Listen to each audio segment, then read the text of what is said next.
ఒకటే అండి చాలా చాలా నాసిరకం పనులు ఎలా చేయొచ్చు అనేటటువంటి దానికి ఒక ఉదాహరణగా పెద్దవాగు ప్రాజెక్ట్ చెప్పొచ్చు. ఒకసారి కట్ట తెగిపోయింది, రైతులు ఇబ్బంది పడుతున్నారు, నాసిరకంగా పనులు చేసి ఏదో మమ అనిపించాలని చూశారు కానీ అది ఏమాత్రం కూడా ప్రజలకు ఉపయోగకరంగా లేదు. ఖచ్చితంగా పెద్దవాగు ఏదైతే ఉందో దాన్ని పర్ఫెక్ట్ బండ్ క్రియేట్ చేసి ఇవ్వాలి.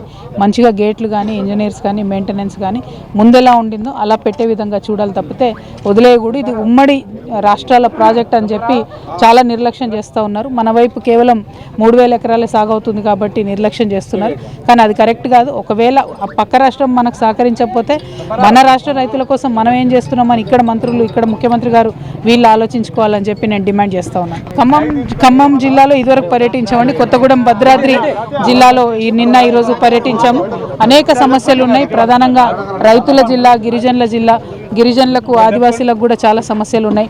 సింగరేణి జిల్లా, సింగరేణి కార్మికులు కూడా ఇబ్బంది పడుతున్న పరిస్థితులు ఉన్నాయి. సో ఇవన్నీ కూడా ఒక్కొక్కటి మేము ప్రభుత్వం దృష్టికి తీసుకొచ్చేటటువంటి ప్రయత్నం చేశాం. త్వరలోనే పరిష్కరించడానికి మా వంతు ప్రయత్నం మేము చేస్తాం. పరిస్థితి కనపడతా ఉంది. మరి 2020 నుంచి 2024 మధ్యలో ఏదైతే ఆయిల్ ఫెడ్ ఇచ్చిందో, ఆయిల్ ఫెడ్ ఇచ్చినటువంటి విత్తనాలే నాసిరకంగా ఉంటే మరి రైతులు ఎవరికి చెప్పాలో అర్థం కాలేనటువంటి పరిస్థితుల్లో ఉన్నారు. ఆ రైతుల యొక్క పొలాలని చూసుకొని ఇక్కడ మనం గుమ్మడివెల్లికి రావడం జరిగింది. ఇక్కడ గుమ్మడివెల్లిలో కూడా రైతుల దుఃఖం వర్ణనాతీతంగా ఉంది. ప్రత్యేకించి ఏదైతే పెద్దవాగు ప్రాజెక్టు ఉందో అది 2024లో కొట్టుకుపోయింది. జూలైలో అది కొట్టుకుపోయిన తర్వాత చాలా నాసిరకమైనటువంటి పనులు చేశారు. ఒక రింగ్ బండ్ వేసి పెట్టినారు. మేము వెళ్ళి ప్రత్యక్షంగా పర్యవేక్షణ చేయడం జరిగింది. ఎంతైతే పెద్ద కట్ట, 3 కిలోమీటర్ల పెద్ద కట్ట, ఈ పెద్ద కట్టలో చాలా మెయింటెనెన్స్ ఇష్యూస్ ఉన్నాయి. అయినప్పటికీ ఇప్పుడు వేసినటువంటి కొత్త రింగ్ బండ కూడా కనీసం ఒక గట్టి వాననో వరదనో వస్తే తట్టుకునే పరిస్థితి అయితే లేదు. అది ఇంత చీకట్లో మాకే అర్థమైంది. మరి అటువంటి సందర్భాన్ని కూడా ప్రభుత్వం గమనించకపోవడం, ఇంజనీర్లు దానికి పర్మిషన్ ఇవ్వడం, మరి ఈ జిల్లాలో 3 మంత్రులు ఉండి చూస్తూ ఊరుకోవడం అన్నది కరెక్ట్ కాదు. కలెక్టర్ గారు తక్షణమే వచ్చి ఒకసారి చూడాలి, ఇక్కడ పెద్దవాగు పరిస్థితి చూడాలి. దీని మీద మరి ఏ డిపార్ట్మెంట్తో మాట్లాడతారో, ఇరిగేషన్తో ఎంక్వైరీ చేస్తారో, ఏం చేస్తారో, ఎందుకు ఇంత నాసిరకం పనులు చేస్తారు కలెక్టర్ గారు ప్రాథమికంగా అంచనా వేయాలి.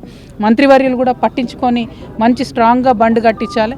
ఎట్లా అయితే వెంగళరావు గారు ఆనాడు కట్టించారో ఒక 60 ఏళ్ళు దాదాపుగా సస్టైన్ అయినటువంటి ఈ యొక్క పెద్దవాగు ఇంకా మనం ఇప్పుడు కడితే ఇంకో 60-70 ఏళ్ళు ఉండేటట్టు కట్టాలి తప్పితే ఈ నాసిరకం పనులను మేము ఒప్పుకునే ప్రసక్తే లేదు. గుమ్మడివల్లి ప్రజల పక్షాన జాగృతి నిలబడి ఉంటుందని ఈ సందర్భంగా తెలియజేస్తున్నాము. Thank you. జై తెలంగాణ.